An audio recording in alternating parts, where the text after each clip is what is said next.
What is up, YouTube? Dottz Gaming here, and today I am bringing you guys an updated werewolf versus vampire guide. There's been not a lot in the way of changes directly to vampires and werewolves since I originally made this video, but between the overarching game changing of Morrowind and my grasp on the game obviously being much greater now than it was then, I felt it was time to give this video its update. So for those of you who are brand new, becoming a werewolf or a vampire can really give your character some sweet passive bonuses as well as giving them some great aesthetic features. Of course though, to keep things balanced, these bonuses do have their drawbacks. I am going to not only cover all of these bonuses as well as their drawbacks in this video today, but also talk about how to actually become a vampire or a werewolf and the reasons why you would want to do so. Now this guide is going to be obviously broken down into two sections, one for werewolf and one for vampire. The timestamp is going to be displayed on the screen right now, but unless you already know which you want to be, I would recommend watching both sections so that you fully understand which, if either, are right for your character. But to start this off, we are gonna start with the werewolf. The werewolf brings to the table its own positive and negative effects. In terms of positives, you get access to some really cool abilities and passives, especially for stamina users.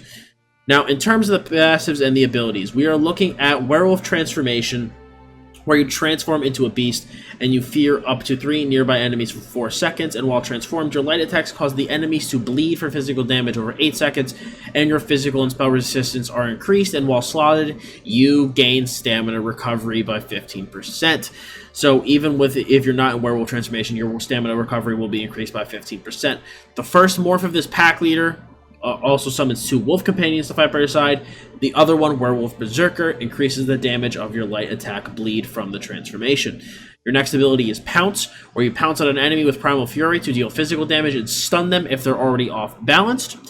Brutal Pounce will deal additional damage to enemies in an area of effect, and Feral Pounce will each use of Pounce will increase your werewolf form's duration.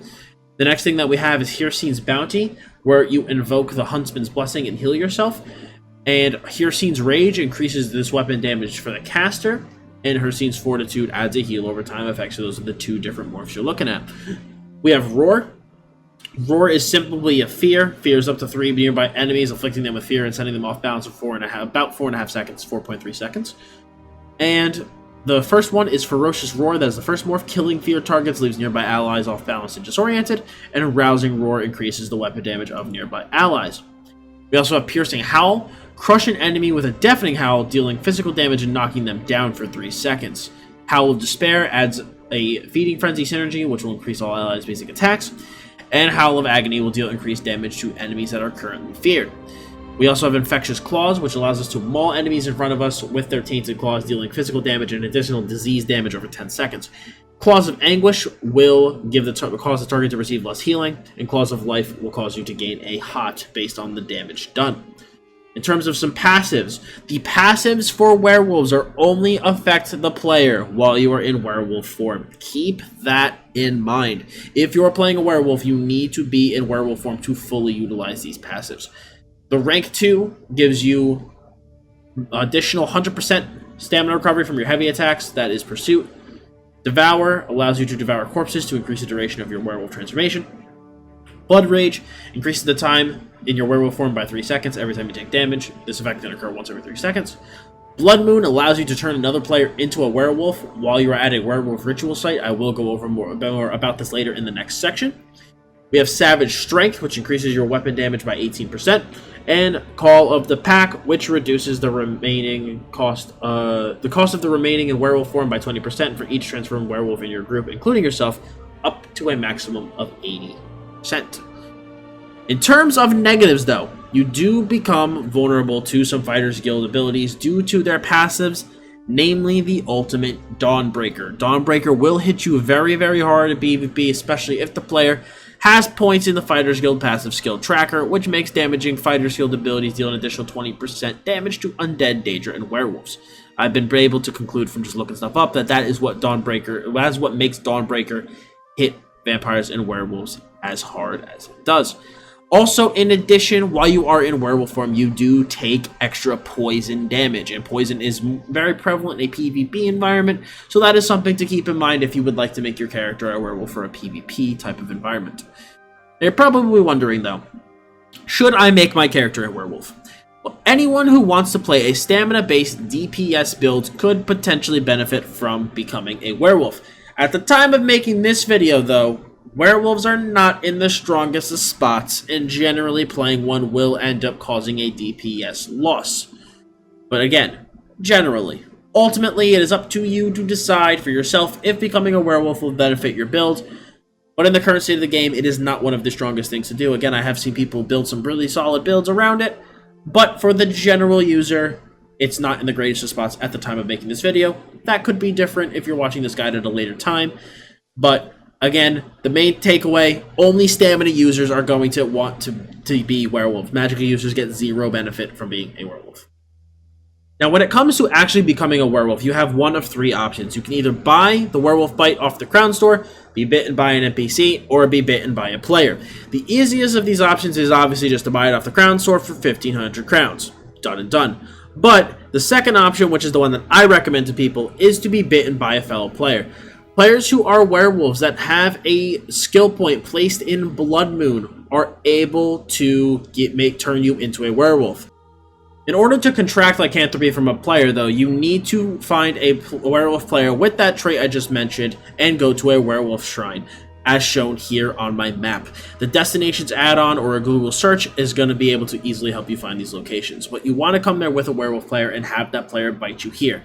This will give you lycanthropy and the starting quest to unlock the werewolf skill line. Now, the third way is to be bitten by a werewolf NPC, but the ones that you can actually contract the disease from are in specific select locations, shown here: werewolf vampire, werewolf vampire, werewolf vampire. Again, the Destinations add-on can help you find these locations, or a quick Google search can help you find these out. But the reason I do not recommend this method is because some players do like to grief these locations and kill the mobs as they spawn. Also, the respawn rate is not overly high because they do share this spawn point with the vampires that give the vampire disease, so you have to take into account that you might be waiting for a while. You could possibly spend a long time there unless you're lucky looking for an NPC to give you disease. But if you don't know any players that can give it to you, or you do not want to buy it off the crown store, this is going to be the option you want to take. The next section we are going to move into now, guys, is the vampire section. The vampire, just like the werewolf, brings to the table its own set of positive and negative effects.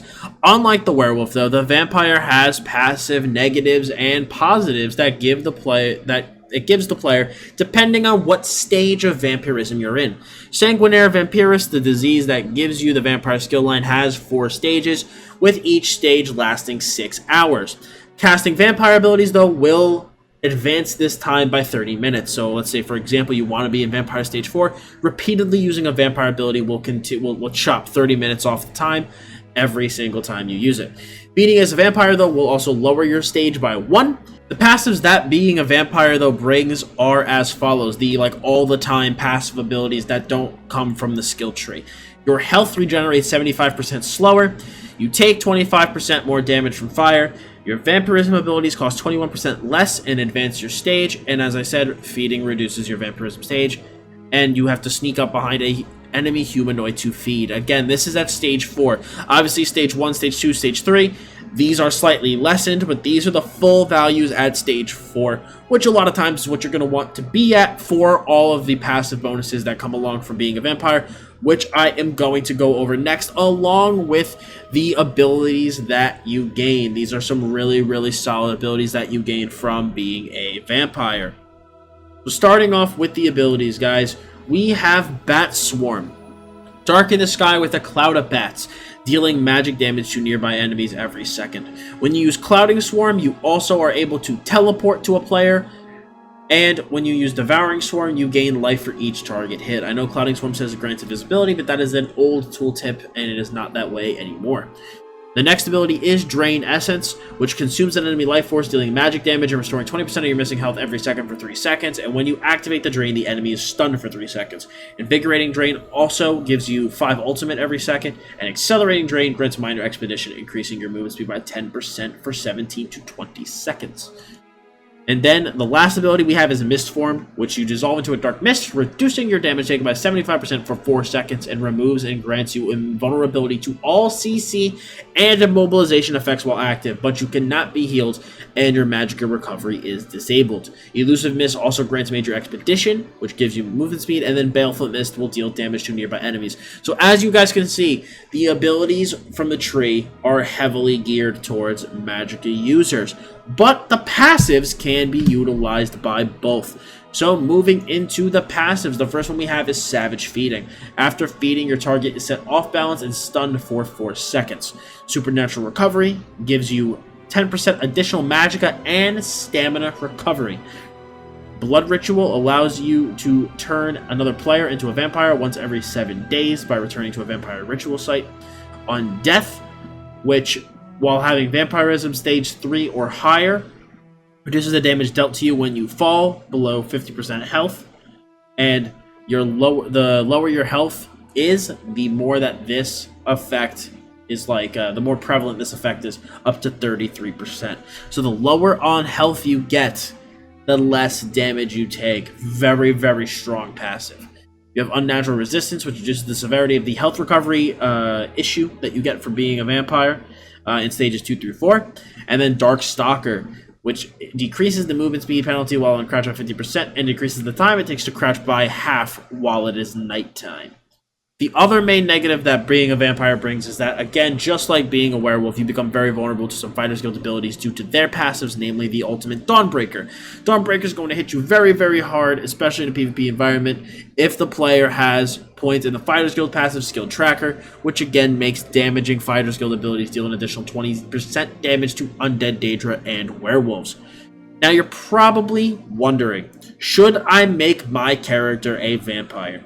Well, anyone who feels that they can use more recovery in their build, regardless if you're magic or stamina, can most definitely benefit from being a vampire. That extra recovery that you gain for being a vampire in the current state of the game is awesome. But you need to decide for yourself if ultimately becoming a vampire is going to benefit from your build. Most builds, in my opinion, do benefit from right now, and generally the only time I think playing a vampire might not be worth it is if you're like a very kind of squishy melee user, or if you're a tank where you feel like, okay, this really isn't going to benefit my build, but I have seen some tank builds that do use it. It for the most part, it's going to be a benefit unless you're like a squishy melee range character, but ultimately, as always, guys, it is up to you to decide fully whether or not for your personal setup, being a vampire is going to be worth it. But more often than not, I do think vampire is a big addition because that recovery bonus is huge, and the other benefits are good as well. Now, when it comes to actually becoming a vampire, guys, you have one of 3 options. You can buy vampirism off the Crown Store, be bitten by an NPC, or be bitten by a fellow player. The easiest of these options is to obviously just buy it off the Crown Store for 1,500 crowns. But the second option, and the one that I recommend, is to be bitten by a player. Players who are vampires have a passive trait that allow that if they put a skill point into it, they can turn another player into a vampire once a week. So in order to contract Sanguinaire Vampiris from another player, you need to find a vampire player with that trait and go to a vampire shrine, as shown here on the map, right there. So once you get to that shrine, you're going to want to have that player bite you. This will give you Sanguinaire Vampiris and the starting quest to unlock the vampire skill line. Again, if you're on PC, Destinations add-on will be able to help you with that, or if you're not, a quick Google search will help you find these locations. The third way is to be bitten by a Blood Fiend NPC. But the ones that you can actually contract Sanguinaire Vampiris from are from specific locations, such as shown here, here, and here. Again, the Destination add-on can help you find those locations, or a quick Google search can help you find where those are. The reason I generally don't recommend this method to players is because some people do like to grief these locations and kill the mobs as they spawn. Also, they do share a respawn timer with the werewolves that give lycanthropy, so you might find yourself playing the waiting game there. But unless you're lucky, I don't think you're really going to find the NPC that gives you the disease. You know, it's kind of between people who griefing the locations and sharing spawn timers. It can be kind of a bitch to find something there for you. But if you do not want to buy it and you don't know anybody who can give it to you, then obviously this is going to be the option you need to use. And, you know, it's not overly bad.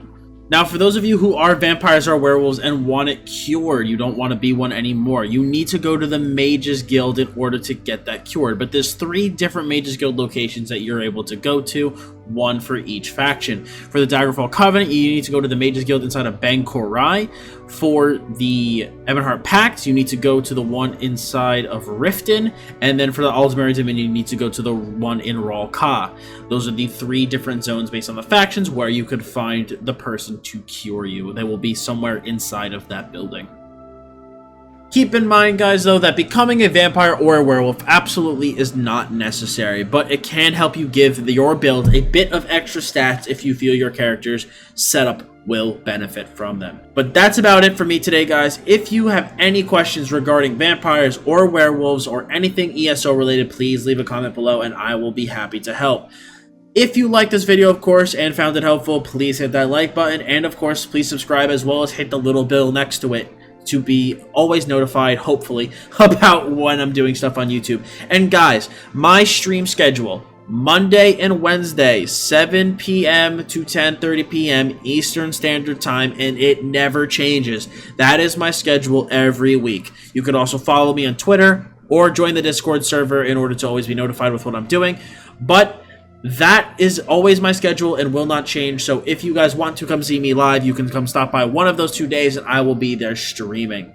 So thanks again, guys, for watching. I'm Dottz Gaming, and as always, I will see you all in the next one.